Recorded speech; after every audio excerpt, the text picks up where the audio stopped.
Ito ay rated SPG. Striktong patnubay at gabay ng magulang ang kailangan. Maaaring may masiselang tema, lengguwahe, karahasan, sexual, horror o droga na hindi angkop sa mga... Tuluyan na ngang makakatakas ito ngang si Mayumi dahil timing nga na ang mga tagabantay nga niya ay busy-busy ka sa cellphone. Kaya naman nga't nagawa niyang tanggalin ang gapos sa sarili niya at agad-agad nga siyang tumakbo papalayo nga kung saan nga siya tinago nito ni Soraya. Ngunit dahil matagal nga siyang tinago nito ni Soraya kaya naman nga't hindi niya nga alam kung nasaan siya ngayon.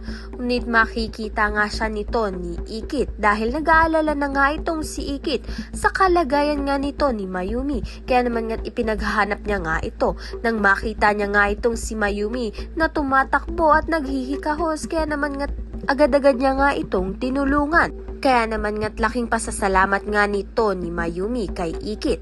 At may nalaman nga rin itong si Mayumi nang sabihin nga sa kanya nito ni Angela na ang kanyang tunay na anak ay ito ngang si Ikit. Malamang sa malamang na kapag nakarecover na nga ng tuluyan nito ngang si Mayumi ay babawi nga siya ng bongga dito kay Ikit. Sa kabilang banda naman nga hindi nga sinunod ni Matthew ang payo nga ng kanyang ama na iwasan na nga itong si Ikit dahil hindi na nga mapigilan ni Matthew ang nararamdaman niya nga kay Ikit at kailangan na nga niya itong sabihin.